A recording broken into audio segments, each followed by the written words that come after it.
Hi hello നമസ്കാരം. ഏവർക്കും PSC mind ബൂസ്റ്ററിന്റെ പുതിയൊരു വീഡിയോയിലേക്ക് ഹാർദമായ സ്വാഗതം. നമ്മളിത് പരിചയപ്പെടാൻ പോകുന്നത് MT വാസുദേവൻ നായരുമായി ബന്ധപ്പെട്ട് പ്രധാനപ്പെട്ട വസ്തുതകളാണ്. PSC ഇനിയുള്ള പരീക്ഷകളിൽ കറണ്ട് അഫയേഴ്സുമായി ബന്ധപ്പെട്ട് ഇദ്ദേഹത്തിന്റെ കാര്യങ്ങൾ ഉറപ്പായിട്ടും ചോദിക്കാൻ ചാൻസ് ഉള്ളതാണ്. അതായത് 2024 ഡിസംബർ മാസത്തിൽ നിങ്ങൾ ഇദ്ദേഹത്തിന്റെ മരണ വാർത്ത കേട്ടിട്ടുണ്ടാവും. അതേപോലെ തന്നെ PSC എപ്പോഴും സാഹിത്യം എന്നുള്ള ഭാഗത്ത് ഇദ്ദേഹത്തിന്റെ കാര്യങ്ങൾ, മലയാള സാഹിത്യം എന്നുള്ള ഭാഗത്ത് ഇദ്ദേഹമായിട്ട് ബന്ധപ്പെട്ട കാര്യങ്ങൾ സ്ഥിരമായിട്ട് ആവർത്തിക്കാറുള്ളതാണ്. അപ്പം ഈ കാര്യങ്ങളെല്ലാം ഉൾപ്പെടുത്തിക്കൊണ്ട് നമുക്ക് ഇദ്ദേഹത്തിന്റെ കാര്യങ്ങൾ സമഗ്രമായിട്ടൊന്ന് പരിശോധിക്കാം. അപ്പോൾ നമുക്ക് ആദ്യം തന്നെ ഇയാളുടെ പേരിലേക്ക് പോകാം. MT വാസുദേവൻ നായർ എന്ന രീതിയിലുള്ള പേര്. ഓക്കെ, അദ്ദേഹത്തിന്റെ മുഴുവൻ പേരാണ് മാടത്ത് തെക്കേപ്പാട്ട് വാസുദേവൻ നാരായണൻ നായർ.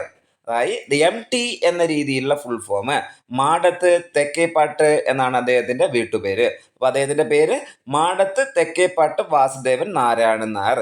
ഈ രീതിയിൽ MTയുടെ ഫുൾ ഫോം എന്താണ് എന്ന രീതിയിലൊക്കെ PSC ചോദിക്കാൻ ചാൻസ് ഉള്ളതാണ്.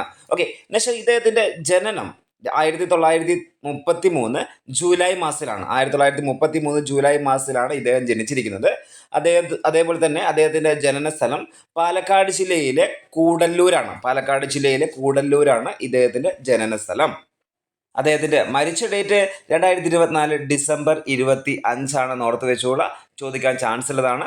ഇനി അടുത്തായിട്ട് ഇദ്ദേഹമായിട്ട് ബന്ധപ്പെട്ട് മെയിനായിട്ട് ആലോചിച്ച് നോക്കേണ്ടത്, ഇദ്ദേഹം ഒരു നോവലിസ്റ്റാണ്, തിരക്കഥാകൃത്താണ്, അതേപോലെ തന്നെ ചലച്ചിത്ര സംവിധായകനാണ്, സാഹിത്യകാരനാണ്, നാടകകൃത്താണ്. ആ രീതിയിൽ നോവലിസ്റ്റ്, തിരക്കഥാകൃത്ത്, ചലച്ചിത്ര സംവിധായകൻ, സാഹിത്യകാരൻ, നാടകകൃത്ത് എന്നീ നിലകളിൽ പ്രശസ്തനായ ഒരു ബഹുമുഖ പ്രതിഭയാണ് MT. ഇനി അടുത്തായിട്ട് ഇദ്ദേഹമായിട്ട് ബന്ധപ്പെട്ട പ്രധാനപ്പെട്ട പുരസ്കാരങ്ങൾ നമുക്കൊന്ന് പരിശോധിക്കാം. ഇദ്ദേഹത്തിന് പത്മഭൂഷൺ പുരസ്കാരം കിട്ടിയിട്ടുണ്ട്, ജ്ഞാനപീഠ പുരസ്കാരം കിട്ടിയിട്ടുണ്ട്, എഴുത്തച്ഛൻ പുരസ്കാരം കിട്ടിയിട്ടുണ്ട്, അതേപോലെ തന്നെ JC ഡാനിയൽ പുരസ്കാരം, പ്രഥമ കേരള ജ്യോതി പുരസ്കാരം, കേരള നിയമസഭാ പുരസ്കാരം തുടങ്ങിയ പുരസ്കാരങ്ങളാണ് ഇദ്ദേഹത്തിന് പ്രധാനമായിട്ട് ലഭിച്ചിട്ടുള്ളത്. ഓക്കെ, ഇതിൻ്റെ വ്യക്തമായിട്ടുള്ള കാര്യങ്ങളൊക്കെ നമുക്ക് അങ്ങോട്ടേക്ക് പരിചയപ്പെടാം. കിട്ടിയിട്ടുള്ള വർഷങ്ങളൊക്കെ അങ്ങോട്ടേക്ക് പഠിക്കാനുണ്ട്. നമുക്ക് കൃത്യമായിട്ട് ആ കാര്യങ്ങളൊക്കെ നമുക്കത് മറ്റൊരു സ്ലൈഡിലൂടെ പഠിക്കാം. അതായത് ഇദ്ദേഹത്തിന് കിട്ടിയിട്ടുള്ള പ്രധാന അവാർഡുകളും വർഷങ്ങളും ഒന്ന് പരിചയപ്പെടാൻ പോവുകയാണ്. 1995 ജ്ഞാനപീഠ പുരസ്കാരം കിട്ടുന്നത്. 95 ജ്ഞാനപീഠ പുരസ്കാരം. 2005 പത്മഭൂഷൺ പുരസ്കാരം. പത്മഭൂഷൺ കിട്ടിയിരിക്കുന്നത് 2005. 2013 കേന്ദ്ര സാഹിത്യ അക്കാദമി ഫെലോഷിപ്പ്. 2013 കേന്ദ്ര സാഹിത്യ അക്കാദമി ഫെലോഷിപ്പ്. 2022 പ്രഥമ കേരള ജ്യോതി പുരസ്കാരം. 2022. പിന്നെ അടുത്ത പ്രധാനപ്പെട്ട ഒരു പുരസ്കാരം ഇദ്ദേഹത്തിന് കിട്ടിയിട്ടുള്ളത് 1986 കേരള സാഹിത്യ അക്കാദമി അവാർഡ് അദ്ദേഹത്തിന് 1986 ലഭിക്കുന്നു. 2011 എഴുത്തച്ഛൻ പുരസ്കാരം ലഭിച്ചിട്ടുണ്ട്. 2011 MTക്ക് എഴുത്തച്ഛൻ പുരസ്കാരം കിട്ടിയിട്ടുള്ളത്. 2013 JC ഡാനിയൽ പുരസ്കാരം. 2013. 2014 നാലപ്പാടൻ അവാർഡ്. പ്രധാന പുരസ്കാരങ്ങൾ ഒന്നുകൂടെ നമുക്ക് പരിചയപ്പെടാം.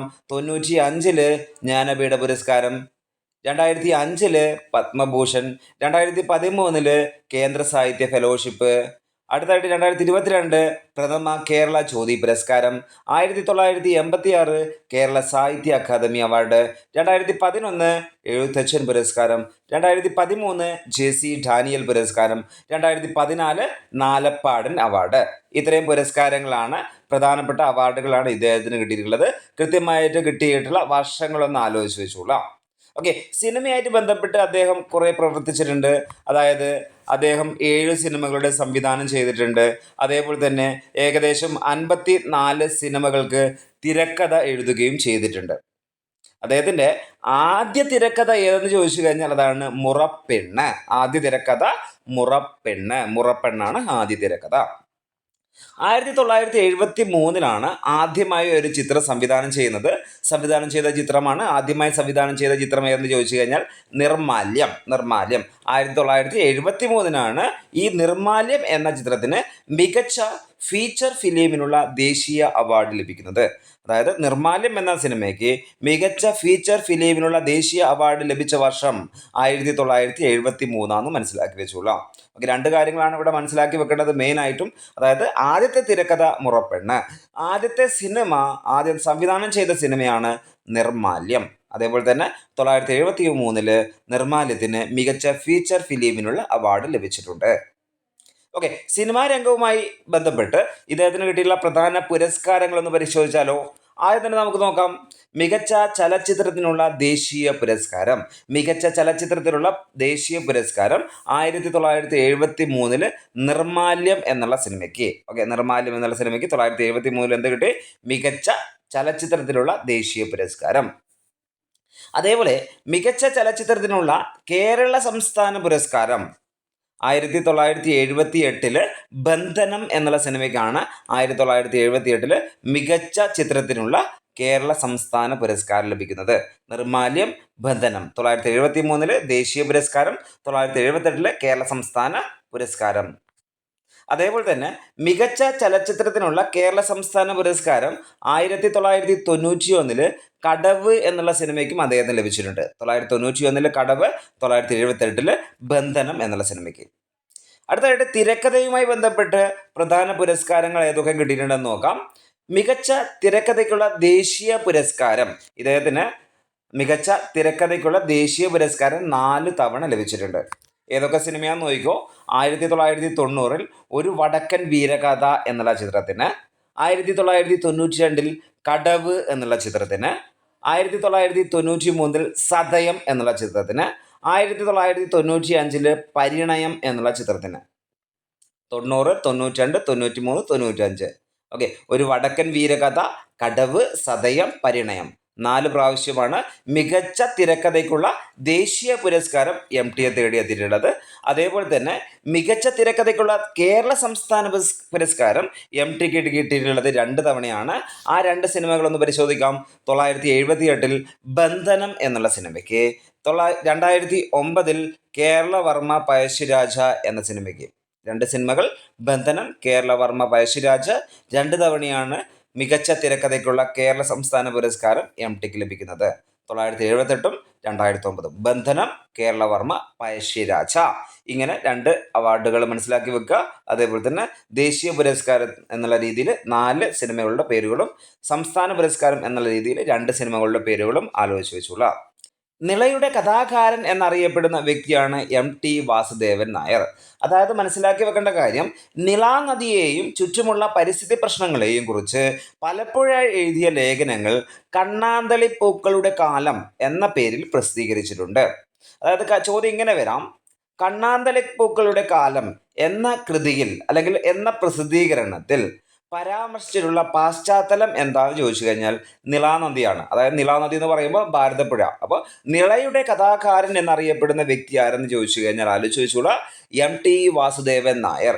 അതിൻ്റെ അങ്ങനെ അറിയപ്പെടാനുള്ള സാഹചര്യവും കൂടി ഒന്ന് മനസ്സിലാക്കി വെച്ചോളാം. കണ്ണാന്തളി പൂക്കളുടെ കാലം എന്നുള്ള ആ പ്രസിദ്ധീകരണവും കൂടി ആലോചിച്ച് വെച്ചോളാം. ഓക്കെ, നെക്സ്റ്റ് അടുത്തായിട്ട് MT വാസുദേവൻ നായരുമായിട്ട് ബന്ധപ്പെട്ട പ്രധാനപ്പെട്ട നോവലുകളുടെ പേരുകൾ. First one Nalukettu. Next one Pathiravum Pakal Velichavum. Next one Asuravithu. Next one Manju. Next one Kaalam. Next one Vilapayathra. അടുത്തത് രണ്ടാമൂഴം. നെക്സ്റ്റ് വാരണാസി. ഓക്കെ, ഏതൊക്കെയാണ്? നാലുകെട്ട്, പാതിരാവും പകൽ വെളിച്ചവും, അസുരവിത്ത്, മഞ്ഞ്, കാലം, വിലാപയാത്ര, രണ്ടാമൂഴം, വാരണാസി. ഇത്രയും നോവലുകളുടെ പേരുകളൊന്ന് മനസ്സിലാക്കി വെച്ചോളാം. നെക്സ്റ്റ് അടുത്തായിട്ട് മറ്റൊരു പേരാണ് അറബിപ്പൊന്ന് എന്നുള്ള നോവൽ. അതായത് MTയും NP മുഹമ്മദുമായി ചേർന്ന് എഴുതിയ നോവൽ ഏതെന്ന് ചോദിച്ചു കഴിഞ്ഞാൽ അതാണ് അറബിപ്പൊന്ന്. മുമ്പ് BS ചോദിച്ചാട്ടോ. അതായത് NPയും അതേപോലെ തന്നെ MTയും ഒരുമിച്ച് എഴുതിയ നോവലാണ് ഏത്? അറബിപ്പൊന്ന്. നെക്സ്റ്റ് നോവലുമായിട്ട് ബന്ധപ്പെട്ട പ്രധാനപ്പെട്ട അതിൻ്റെ അകത്തുള്ള ഉള്ളടക്കം ഒന്ന് പരിശോധിച്ചു പോവുക. നാലുകെട്ട്, അസുരവിത്ത്, കാലം എന്നിവയാണ് കേരളത്തിലെ പരമ്പരാഗത നായർ തറവാടുകളെ പശ്ചാത്തലമാക്കിയിട്ടുള്ള MTയുടെ നോവലുകൾ. ഏതൊക്കെയാണ് 3 നോവലുകൾ? നാലുകെട്ട്, അസുരവിത്ത്, കാലം. ഓക്കെ, ഇതൊക്കെ ആ പരമ്പരാഗത തറവാടുകളെ പശ്ചാത്തലമാക്കിയിട്ടുള്ള നോവലുകളാണ്. ഓക്കെ, അടുത്തായിട്ട് മുമ്പ് ചോദിച്ച കാര്യമാണ്, ഭീമനെ കേന്ദ്ര കഥാപാത്രമാക്കി MT എഴുതിയ നോവൽ ഏതെന്ന് ചോദിച്ചു കഴിഞ്ഞാൽ രണ്ടാമൂഴം. ഭീമനെ കേന്ദ്ര കഥാപാത്രമാക്കി നോവലാണ് ഏത്? രണ്ടാമൂഴം. ഓക്കെ, നെക്സ്റ്റ് നാടകകൃത്ത് എന്ന രീതിയിലും MT അറിയപ്പെടുന്നുണ്ട്. അതായത് MT എഴുതിയ ഒരേ ഒരു നാടകമാണ് ഗോപുരനടയിൽ. ഗോപുരനടയിൽ എന്നുള്ള നാടകം എഴുതിയിട്ടുള്ളത് MT വാസുദേവൻ നായരാണ്. ഓക്കെ, ഇദ്ദേഹത്തിന്റെ പ്രധാനപ്പെട്ട പ്രബന്ധങ്ങൾ ഏതൊക്കെയെന്ന് പരിശോധിക്കാം. കാഥികന്റെ കല, ഫസ്റ്റ് വൺ കാഥികന്റെ കല. നെക്സ്റ്റ് കാഥികന്റെ പണിപ്പുര, കാഥികന്റെ പണിപ്പുര. ഹെമിംഗ്വേ ഒരു മുഖവുര. ഓക്കെ, എന്താണ് ഹെമിംഗ്വേ ഒരു മുഖവുര. ഇദ്ദേഹത്തിന്റെ യാത്രാ വിവരണങ്ങൾ ഏതൊക്കെയാണെന്ന് നമുക്ക് പരിശോധിക്കാം. First one Jalakangalum Kavadangalum. ജാലകങ്ങളും കവാടങ്ങളും. വൻകടലിലെ തുഴവള്ളക്കാർ, വൻകടലിലെ തുഴവള്ളക്കാർ. അമ്മയ്ക്ക്, അമ്മയ്ക്ക്. മുത്തശ്ശിമാരുടെ രാത്രി, മുത്തശ്ശിമാരുടെ രാത്രി. രമണീയം ഒരു കാലം, രമണീയം ഒരു കാലം. ആൾക്കൂട്ടത്തിൽ തനിയെ, ആൾക്കൂട്ടത്തിൽ തനിയെ. മനുഷ്യർ നേലുകൾ, മനുഷ്യർ നേലുകൾ. ഓക്കെ, ഇത്രയാണ് ഇദ്ദേഹത്തിന്റെ പ്രധാനപ്പെട്ട യാത്രാ വിവരണങ്ങൾ. നെക്സ്റ്റ് ഇദ്ദേഹം നിരവധി കഥകൾ എഴുതിയിട്ടുണ്ട്. ജസ്റ്റ് ആ കഥകളുടെ പേരുകൾ ജസ്റ്റ് ഒന്ന് മനസ്സിലേക്ക് കൊണ്ടുവരിക. ഞാനൊന്ന് പറഞ്ഞു പോവുകയാണ് ആ കഥകളുടെ പേരുകൾ.